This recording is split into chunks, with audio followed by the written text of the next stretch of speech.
दोस्तों, कैंसर एक ऐसी बीमारी है जो हर साल दुनिया भर में करोड़ों लोगों की जान ले लेती है। किसी माँ से उसका बच्चा छिन जाता है और किसी बच्चे से उसका बचपन और किसी इंसान के जीने की उम्मीद चली जाती है। जब डॉक्टर के मुंह से निकलता है एक लफ्ज़ कैंसर, तो जिंदगी का हर रंग फीका पड़ जाता है। आंखों में आंसुओं से ज़्यादा सवाल उठते हैं कि क्या हम बच पाएंगे। दोस्तों, कुछ साल पहले तक तो ये पॉसिबल नहीं लगता था, लेकिन अब उम्मीद है। साइंस ने ऐसे नैनो रोबोट्स बनाए हैं जो कैंसर को उसके घर में घुसकर मारते हैं, वो भी बिना सेहतमंद सेल्स को नुकसान पहुंचाए। दोस्तों, आज की इस वीडियो में हम बात करेंगे कि ये नैनोबोट्स आखिर किस तरह काम करते हैं और किस तरह से फ्यूचर में कैंसर का सबसे बड़ा ट्रीटमेंट बन सकते हैं, और क्या ये टेक्नोलॉजी इंसानी जिंदगी को बदल देगी। नैनो रोबोट्स या फिर नैनोबोट्स बहुत ही छोटे रोबोट्स होते हैं, इतने छोटे कि इन्हें माइक्रोस्कोप से देखना पड़ता है। इनका साइज एक इंसानी बाल से भी 1000 गुना छोटा होता है।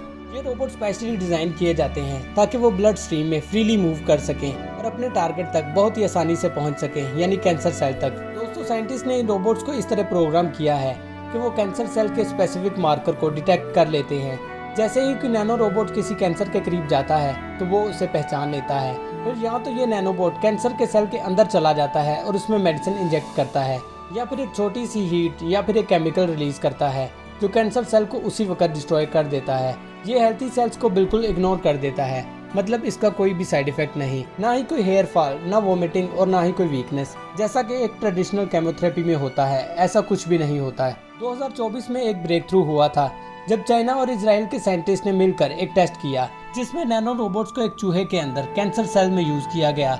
रिजल्ट बहुत ही इम्प्रेसिव था। कैंसर श्रिंक हो गया और हेल्थी टिश्यूज बिल्कुल सेफ रहे, और अब ये टेक्नोलॉजी ह्यूमन ट्रायल्स में जा रही है।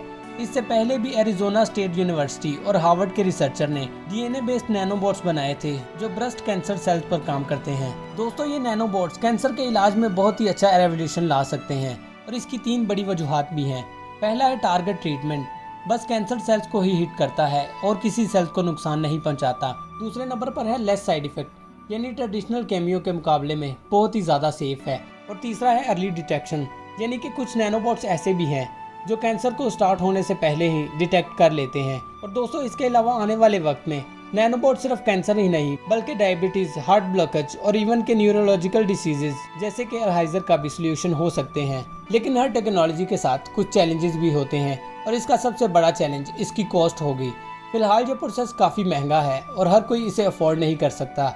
दूसरे नंबर पर है अप्रूवल। ह्यूमन बॉडी में रोबोट्स का यूज़ करने के लिए एथिकल और मेडिकल अप्रूवल लेना बहुत ही ज़्यादा मुश्किल है। और तीसरे नंबर पर है कंट्रोल। अगर नैनोबोट्स अपने टारगेट को छोड़कर दूसरे सेल्स को नुकसान पहुंचाने लगे तो इन्हें कैसे रोका जाएगा। इसके अलावा और भी बहुत से सवाल हैं, लेकिन जैसे जैसे रिसर्च आगे बढ़ रही है साइंटिस्ट इन प्रॉब्लम का सलूशन भी निकाल रहे हैं। लेकिन दोस्तों, फिर भी साइंस ने एक और कदम फ्यूचर की तरफ बढ़ा दिया है। कैंसर जो एक वक्त में मौत का दूसरा नाम था, अब शायद एक छोटी सी मशीन के जरिए हम इससे लड़ सकते हैं। अगर सब कुछ ठीक रहा तो आने वाले 10 सालों में कैंसर एक ऐसी बीमारी बन सकती है जिसका non side effect treatment possible होगा, वो भी सिर्फ एक छोटे से नैनो मैकेनिक की मदद से। तो दोस्तों, आपको क्या लगता है, क्या ये टेक्नोलॉजी दुनिया के मेडिकल सिस्टम को बदल देगी? कमेंट में ज़रूर बताइएगा। और अगर आपको ऐसी ही फ्यूचर की साइंस बेस्ड वीडियोस पसंद है तो चैनल को सब्सक्राइब करना ना भूलें।